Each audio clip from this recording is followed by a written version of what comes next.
నమస్తే రమగారు. నమస్తే జయ. రమగారు, చాలా మంది రెగ్యులర్గా లలితా సహస్రనామాలు, విష్ణు సహస్రనామాలు ఎవరికి వారు చదువుకోవటం, లేదంటే ఒక గ్రూప్గా ఫామ్ అయ్యి కూడా చదువుకుంటూ ఉంటారు. మీరు కూడా లలితలో గ్రూప్ ఉన్నారు కదా, కాదా? తక్కువే, తక్కువేనా? సొంతంగా చదువుకుంటాను నేను. ఓకే. ఇప్పుడు మన అనంతలక్ష్మి గారు అయితే గ్రూప్లో ఉన్న వాళ్ళకి ఈవిడ కరెక్ట్ చేస్తూ ఉంటారు. కొన్ని గ్రూప్లో ఉంటారనమాట, ఈవిడేం చెప్పరు. ఏం చేస్తారమ్మా, రోజు మార్నింగ్ 4 o'clock 5 o'clock అంటారండి. అప్పుడు మీరేం చేస్తారమ్మా అని అడిగితే చాలా మంది అక్షరాలు చాలా అక్షర దోషాలు. అక్షర దోషాలు ఉంటాయి. నాకు చాలా బాధ అనిపిస్తుంది జయ. వాళ్ళు నేను కరెక్ట్ చేస్తా, నేను వింటూ మిగతా కార్యక్రమాలు, ఇంట్లో పనులు లేకపోతే వేరే కార్యక్రమాల్లో ఉన్నా కూడా సరి చేస్తానని చెప్తూ ఉంటారు. అట్లా నాకు అలాంటి గ్రూపులు లేవు. లేరు మీరు. ఎలా చదువుకోవాలి రమ్మగారు? దీనికి ఏమైనా ప్రత్యేకమైన నియమాలు ఉంటాయా? ప్రతిరోజు ఉదయం సాయంత్రం అట్లా ఉంటుందా? అసలు శక్తి, లలితా సహస్రనామం చదువుకుంటే చాలా శక్తి ఉంటుంది అంటారు కదా, అమ్మవారికి సంబంధించి. మీరు ఎలా నమ్ముతారు దీన్ని? ఇది చాలా పురాతనమైనది జయ. ఇది వరకు అందరూ చదివే వాళ్ళు కాదు. ప్రత్యేకంగా బ్రాహ్మణ సమాజంలో ఎక్కువ ఉండేది. అది కూడా కొన్నిళ్లలో దళిత బోధ ఉండాలని, అంటే మన ఏమన్నా ఉపదేశం ఉండాలని భావించేవాళ్ళు. లలిత కామ్యం అని చెప్పేవాళ్ళు. ఏదైనా ప్రత్యేకమైన కోరికతోటి అది చదువుకోవటం. ఓకే. ఇప్పట్లాగా అందరూ రొడ్డగొట్టుడుగా ప్రతి వాళ్ళు చదివే విధానాలు పాతకాలంలో ఉండేవి కాదు. చాలా పెద్దది, దాన్ని ముట్టుకోకూడదు అనుకునేవాళ్ళు. పవర్ హౌస్ లలిత. అందరం ముట్టుకుంటామా? మరి కరెక్ట్గా దాన్ని ఒక ఛానలైజ్ చేస్తేనే దాంట్లో నుంచి రియల్ పవర్ రిలీజ్ అవుతుంది. మేము చదువుతాం, మాకు వచ్చు. గుళ్ళోకి వెళ్తాం, అందరు చదువుతారు, మనం కూడా పుస్తకం వచ్చుకుని పుస్తకాలు ప్రింట్లు. ఇది వరకు పుస్తకాలు ప్రింట్లు ఇవి రేర్గా ఒక లలితా సహస్రనామం పుస్తకం ఉండేది. అవును, నా దగ్గర ఎప్పుడో 64లో 5లో ప్రింట్ అయిన బుక్ ఒకటి ఉంది. ముట్టుకుంటే చింకి జీర్ణం అయిపోతుంటుంది. అది రేర్గా ఒక్క పుస్తకం ఉండేది. ఇప్పుడు ప్రతి ఫంక్షన్కి, ప్రతి చోట ఎక్కడ చూసినా పుస్తకాలు ప్రింట్ చేయడం, ఇవన్నీ మనకి ఈజీ అయిపోయింది. అవునండి, అవును. సో అందరి దగ్గరికి పుస్తకాలు వస్తున్నాయి. అందరూ చదవడానికి ప్రయత్నం చేసేస్తారు. కొంతమంది రోజు చదువుతూ నోటుకొచ్చేస్తుంది. ఎలా ఉన్నా చదివారేస్తారు. నీకు ఎలా ఉంటుందంటే, ట్రాన్స్ఫార్మర్లో కరెంట్ ఉంది, మీ ఇంట్లో వైరింగ్ ఉంది, స్విచ్ వైరు కనెక్టెడ్గా లేవు. నువ్వు స్విచ్ 100 సార్లు వేస్తావు, ఉపయోగం ఏముంది? ఏమవుతుంది? ఎప్పుడు కుదురుతుంది? ట్రాన్స్ఫార్మర్లో కరెంట్ ఉండాలి, మన పబ్లిక్ కరెంట్ ఉండాలి, మన ఇంట్లోకి సరైన వైరింగ్ ఉండాలి. ఆ వైరింగ్కి మనం పెట్టుకున్నటువంటి ఓ బల్బుకి కరెక్ట్గా స్విచ్ ఉండాలి. ఇది 2 కనెక్టెడ్గా ఉండాలి, బల్బు మాడిపోకుండా ఉండాలి. ఇప్పుడు పవర్ బయటకు వస్తుంది. లలితా సహస్రాన్ని అలా చేస్తేనే దాంట్లో నుంచి రియల్ పవర్, నిజమైన శక్తి, అందులో ఉన్నటువంటి మహాద్భుతమైనది, అద్భుతమైన దైవిక శక్తి బయటకు వస్తుంది. అది మనకి ఉపయోగపడుతుంది. ఉపయోగపడడం అంటే అదేమన్నా మనకి పని చేసి పెడుతుందా? కాదు. మన చుట్టూతా ఒక పాజిటివ్ ఎనర్జీని నింపుతుంది. ఈ పాజిటివిటీ వల్ల మనం అనారోగ్యాన్ని, అకాల మృత్యువుని, దరిద్రాన్ని, సమస్యలని, వీటి నుంచి తప్పించుకోగలుగుతాం. పాజిటివ్ ఎనర్జీ ఉంటే కొంచెం తగ్గిపోతాయి అంతే. ఇప్పుడు అది లలిత చదివితే ఇవి తీరిపోతాయి అని అనుకోవద్దు, తగ్గిపోతాయి అని తెలుసుకోవాలి మనం. ఇది ప్రధానం, ఇదే ప్రధానం, ఇదే మెయిన్ పాయింట్. ఇదే. అవునండి. లలిత చదవటం, రోజు చదవటం వల్ల నాకు ఇలా మార్పు వచ్చిందంటే ఇది మొత్తం మారిపోదు. నువ్వు చాలా సమస్యల్లో ఉండవలసిన వాళ్ళము, అంత కాకుండా కొద్ది సమస్యల్లో ఉంటాం. మనం హ్యాండిల్ చేయగలిగే సమస్యలే ఉంటాయి. ఈ సమస్యలు మనం ఎక్కడి నుంచి తెస్తాం? మనుషులం కదా మనం, కిందటి జన్మల నుంచి మోసుకొస్తాం. పురాకృత పాపపుణ్యాలన్నీ మనని ఇప్పుడు కర్మల రూపంలో బాధిస్తాయి. మనం ఇప్పుడు చేసే కర్మలు మన వచ్చే జన్మకి క్యారీ ఫార్వర్డ్ అవుతాయి, ముందుకు వెళ్తూ ఉంటాయి. దీన్ని తెలుసుకోవాలి మనం. ఇప్పుడు మనం సరిగ్గా చదివితే, ఇందులో సరిగ్గా చదివితే అనేది ఒక పాయింట్. అదే కదా చెప్తున్నా. అంతే. ఈ సరిగా చదవటం అంటే ఏమిటి? దేశకాల నిర్ణయం. మనం ఎక్కడ కూర్చుని చదువుతాం, ఏ సమయంలో చదువుతాం, ఎక్కడ? శుభ్రమైన చోటు, ఇల్లు శుభ్రంగా ఉండాలి, చక్కగా పచ్చగా తోరణం ఏదైనా కట్టుకుంటే మంచిది.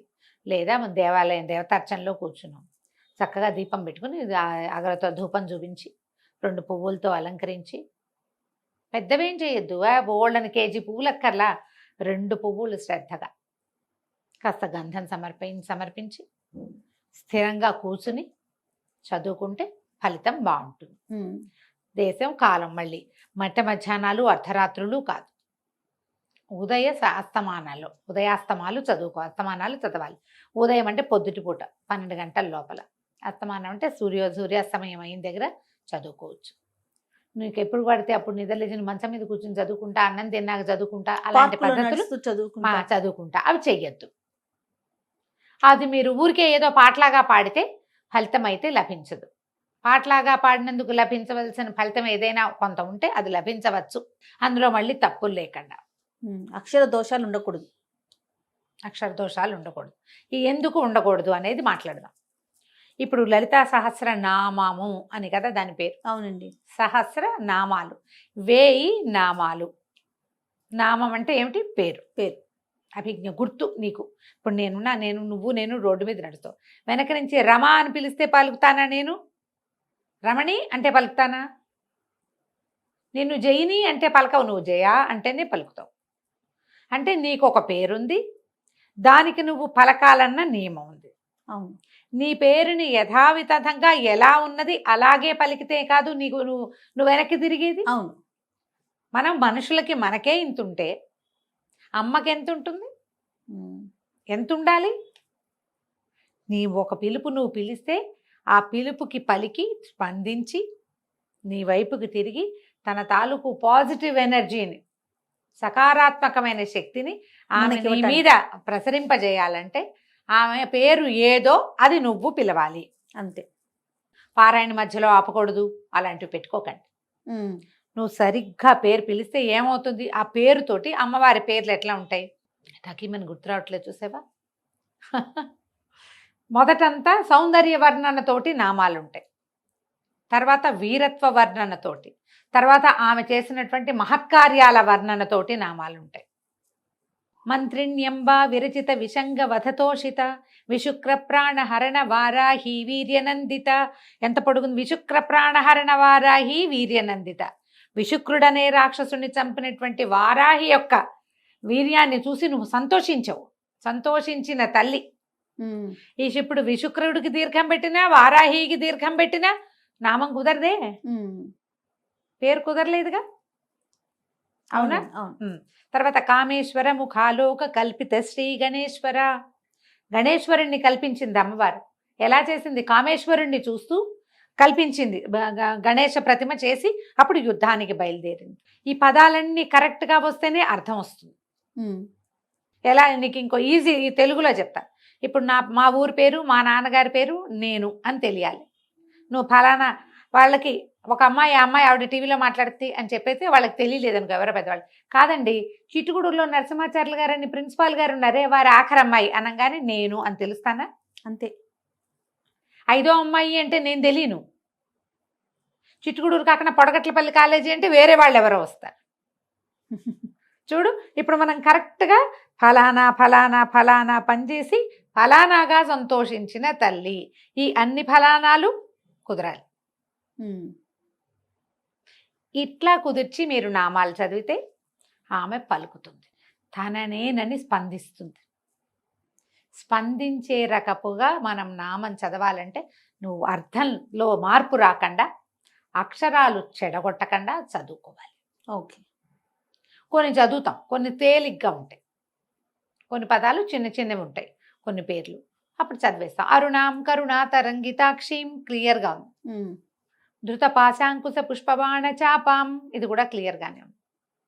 ఇలాంటి చిన్న చిన్న పదాలు అప్పుడు పలికేసి పెద్ద పెద్ద వాటప్పుడు ఏం చేస్తాం? అది మొత్తం ఒక సమాసం అనుకో, ఓ ముక్కటు ఓ ముక్కిటు కట్ చేసేస్తాం. కొన్ని చోట్ల అక్కర్లేని దీర్ఘాలు పెడతాం, కొన్ని చోట్ల ఒత్తులు పెడతాం. చాలామంది ఎక్కువగా చేసే పొరపాటు దుష్ట దూరా దురాచార శమని దోషవర్జిత చదవాలి. దుష్ట దూరా దురాచార శమని దోషవర్జిత చదువుతారు. దుష్ట దూర కనపడుతుంది, దుష్టుల్ని దూరంగా ఉంచుతుంది. దురాచార అంటే అమ్మవారిని దురాచారం చేస్తున్నాం మనం, ఆమెకు దురాచారాలు ఉన్నాయని చెప్తున్నాం. శమని అంటాం, ఆ శమని దేనికి ఏమిటో, దురాచార శమని అని రావాలి. అదొక పదం, అదొక పదం. ఇది మొత్తం సమాసం. ఎలా? దురాచారాలని పోగొట్టే తల్లి. చూడండి ఎంత అర్థం మారిపోతుందో. దోషవర్జిత, దోషాలు పోగొడుతుంది తల్లి. ఆమెలో ఏ దోషము లేదు, మనం ఆమెను ఆశ్రయిస్తే మన దోషాలని అమ్మ పోగొడుతుంది. పదాలకి అర్థం తెలుసుకోగలిగితే అద్భుతంగా ఉంటుంది. ఓకే. మన వల్ల అంత కాదు. తప్పు లేకుండా చదవటం. నువ్వు పారాయణ చేసేయాలన్న తాపత్రయంతో గడగడ గడగడ గడగడ చదివేసేయటం. గుళ్ళోకి వెళ్తారు, ఆ గుళ్ళో అర్చన అవుతూ ఉంటుంది, దేవాలయంలో అర్చనతో పాటు మనం ఇది ముందు ఇది ఫినిష్ చేసేయాలి, అక్కడ చూడం, అక్కడ దృష్టి ఉండదు, ఇది ఫినిష్ చేసేయాలి, అక్కడ చదివేసుకోవాలి. ఈ పుస్తకం చూస్తారా, ఇది రాదు, ఆ పుణ్యము రాదు కదా, రెండూ పోతాయి కదా. దేవాలయంలో ఉన్నప్పుడు మీకు నోటికొస్తే దేవాలయంలో ఏం జరుగుతోందో చూస్తూ నోటికి వచ్చింది చదువుకోండి. నెంబర్ 1, ఇది స్ట్రిక్ట్ రూల్. పుస్తకం చూడొద్దు. విడిగా ఉన్నప్పుడు పుస్తకం చూసుకుని చదువుకోండి. అర్చన అంతా అయిపోయింది, మూల కూర్చున్నారు, పోయి అక్కడ కాసేపు కూర్చోవాలి కదా, అప్పుడు పుస్తకం పెట్టుకుని మెల్లిగా చదువుకోవచ్చు. అర్చనా కాలంలో మీరు చేయాలంటే శ్రీమాత్రే నమః చెప్పుకోండి. పొట్టిగా అరుణంకరణాతరంతక్షం ధ్యాన శ్లోకం అందరికీ నోటికి వస్తుంది, అందరికీ వస్తుంది కదా, ఆ శ్లోకం చదువుకోండి. ఒక్క శ్లోకాన్ని మీరు రటనగా 10 సార్లు 11 సార్లు 14 సార్లు చదివినా ఏమి తప్పలేదమ్మా, చాలా మంచిది, విశేషమైన ఫలితం లభిస్తుంది. ఇలా చదవండి. ఓకే. దేవాలయాల్లో చదవలసిన విధానం మీకు నోటికొస్తే ఏం ఇబ్బంది లేదు. ఈ నోటికి రావడానికి ఎవరితోటైనా చెప్పుకుంటే ఎక్కువ మంచిది. మనమే చదువుకుంటే తప్పులు ఉన్నాయా అనేది కరెక్షన్ ఉంచుకోండమ్మా. ఇది ఎలాంటి పని చేస్తుందో చెప్తాను జయ, ఇది నా స్వానుభవం. మనం ఒక తప్పు కరెక్షన్ చేసుకున్నాం, ఏదో చదువుతున్నాం, ఎవరైనా కరెక్షన్ చెప్పారనుకో కోపం వస్తుంది చాలా మందికి. నీ తప్పులు చూపించకూడదు, అవునా కదా? అవునండి. కోపం వచ్చేస్తావు, అరికాలి మంట ఎక్కిపోతుంది. అవును అవును. మీరు ఎప్పుడు మీ జీవితంలో తప్పులు కూడా దిద్దుకోరు అలాంటి వాళ్ళు. అంతే. నువ్వు ఇక్కడ అక్షర దోషాలు గనక నువ్వు దిద్దుకుని దాన్ని కరెక్ట్ చేసుకున్నావంటే నీ జీవితంలో నువ్వు చేస్తున్న పొరపాటు నీకు కనపడేలాగా చేస్తుంది అమ్మ. కనిపించి ఇది నాది పొరపాటు, ఇది నేను సరి చేసుకోవాలని నీకు అర్థమయ్యేలాగా చేస్తున్నా. నువ్వు ఇక్కడ చేసుకుంటున్నావు కదా కరెక్షన్, ఇదేంటి మహత్తర శక్తి. అవును. ఈ శక్తి విషయంలో నువ్వు చేసే కరెక్షన్ లైఫ్ విషయంలో చేసుకునేలాగా నిన్ను చేస్తుంది. ఓకే. లేదా మీరు ఎవరైనా తప్పెత్తి చూపించగానే మీకు కోపం వచ్చి ఇరిటేట్ అయిపోయి మాకు తెలుసని ఈవిడ ఒకటి వచ్చిందండి ఇలాంటివి అనుకున్నారో వాళ్ళకు వచ్చిన నష్టం ఏం లేదు, మీకు చాలా నష్టం ఉంటుంది, అది తెలుసుకోవాలి. స్తోత్రాలలో ఎప్పుడైనా ఎవరైనా కరెక్షన్ చెప్తే సంతోషంగా తీసుకోండి. అయ్యో నాకు కరెక్ట్ చేసుకునే అవకాశం లభించిందే ఇంతకాలానికి అని గనక కరెక్ట్ చేసుకున్నారా, మొదట మీరు జీవితంలో తప్పులు చేయకుండా ఉంటారు. లేదా మీ తప్పులకి కరెక్షన్ లభిస్తుంది, మీ తప్పులకి మీరు రిపెంట్ అయ్యి దాన్ని సరి చేసుకోగలుగుతారు. ఈ అవకాశాన్ని మీకు లలితా సహస్రనామం 100% ఇస్తుంది. ఇది ఎంత పాజిటివ్ సైన్, మామూలుగా కాదు. తర్వాత టైం పెట్టుకుని చదవబోకండి. టైం 10 నిమిషాలలో అయిపోవాలి, 14 నిమిషాల్లో అయిపోవాలి. ఇట్లా కష్టమమ్మా, అట్లా చదవకూడదు. చదివితే మీకు తప్పులు వచ్చేస్తాయి, దడదడలాడిపోతారు. ఆడిపోతారు. ధాకి థాకి తేడా ఉంది కదా జయ. అవును. తా థా దా ధా కదా, ఈ థాని ధాని కలిపేస్తాం, అవునా? అక్కడి నుంచి చూడు, లా వేరు లా వేరు, లాలని కలిపేస్తాం, నా అణ రెండింటిని కలిపేస్తాం. మీరు పరిగెత్తారా ఈ పొరపాటు అవుతుంది. ఇంకో పెద్దది చెప్తాను, శశసహాలు సావేరు సావేరు షావేరు. ఇప్పుడంతా శివుడే అంటున్నారు. అవునండి. శివుడు కాదమ్మా, శివుడు. విజిల్ రావాలి. సి అన్నప్పుడు సా గుడిస్తే సి కాదు, మెలికే షా, ఆ షా రావాలి. షా రాదు చాలా మందికి, షా వస్తుంది. మనం ఇక్కడ తెలంగాణ వెళ్తే చేసిండు అంటారు, చేసినా అంటారు, చేసినా అనరు. సాని షా అనేస్తారు. నువ్వు మామూలు భాషలో ఎలాగైనా మాట్లాడుకో, స్తోత్రాల్లో సాని షా చేస్తే ఎట్లా కుదురుతుంది? శివ శివ శివ అంటే రాడమ్మా శివుడు, మీరు అర్థం చేసుకోండి. ఆయన పిలిచినట్టు కాదు, పిలిచినట్టే కాదు. నిన్ను పిలవకపోతే, నీ పేరు పెట్టకపోతే నువ్వే పలకవే, భగవంతుడు ఎట్లా పలుకుతాడు? భావం ముఖ్యం లాంటి పాఠాలు బోల్డ్ వింటానమ్మా నేను, చాలా మంది నాకు చెప్తారు. అలా ఏముందండి, భగవంతుడికి భక్తి చాలా ఇంపార్టెంట్. ఎవరికి భక్తి ఇంపార్టెంటు? చదువు రాని వాడికి, చదువుకోని వాడికి, అక్షర దోషం అర్థం కాని వాడికి, వాడు ఎట్లా పిలిచినా దేవుణ్ణి రారా అని పిలుస్తాడట. వాడెవడో ఒక పల్లెటూరు వాడు వచ్చాడు, అతను కిష్టయ్య ఎక్కడన్నావురా, ఇట్లా చంపుతున్నావు అంటే కృష్ణుడు వచ్చి పాలు ఊచుకొచ్చి పాలు తాగు, పడుకో, నిద్రపో, నేను నిన్ను ఇంటికి తీసుకెళ్తానని తీసుకుపోయాడు. రారా కిట్టయ్య అంటే వచ్చాడు. నేను రారా కిట్టయ్య అంటే పాలేరు వస్తాడు, కృష్ణుడు ఎందుకు వస్తాడమ్మా? నేను చదువుకున్నా కదా, చదువుకున్నాను, కృష్ణుడిని ఇలా పిలవాలని నేను తెలుసుకున్నా. ఇక్కడ ఇంకొక చిన్న ఇబ్బంది జరుగుతుంది రమ్మగారు. పొద్దున్నే ఏదో మాటల మీద దసరా హాలిడేస్ అంటుంది మా పాప ఆ. హనీ. ఆ.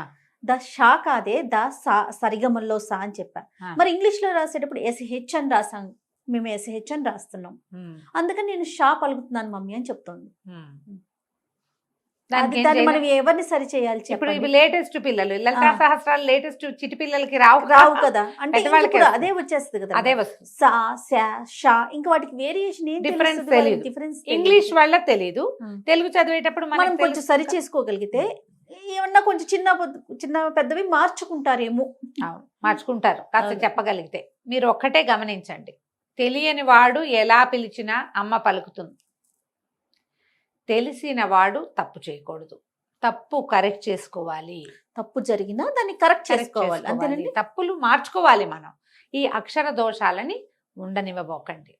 లలితలో ఇలా గనక మనం లలితా సహస్రనామం ఒక్క అక్షరం లేకుండా, తప్పు సమయంతో పరిగెత్తగా, అక్షర తప్పు లేకుండా సమయంతో పరిగెత్తేసి చేసేయకుండా తాపిగా నోటికి నిదానంగా నేర్చుకుని ఒక 6 నెలలైనా పడుతుంది జయ మనకి చక్కగా రావటానికి, తాపీగా వెళ్ళడానికి. దీనికి మళ్ళీ ట్యూన్లు సంగీతము ఏం అక్కర్లేదమ్మా. దానికి అనుష్ఠుప్ ఛందస్సు విష్ణు అంతే సహస్రనామాలాగానే. అంతే. అలాగే అయితే ఏంటంటే మనం మధ్య మధ్యలో ఏమవుతుంది, విష్ణు సహస్రనామాల్లో పెద్ద సమాసాలు తక్కువ ఉంటాయమ్మా. అవును. ఈ లలితా శాస్త్రంలో సమాసాలు పెద్దవి. ఓహో.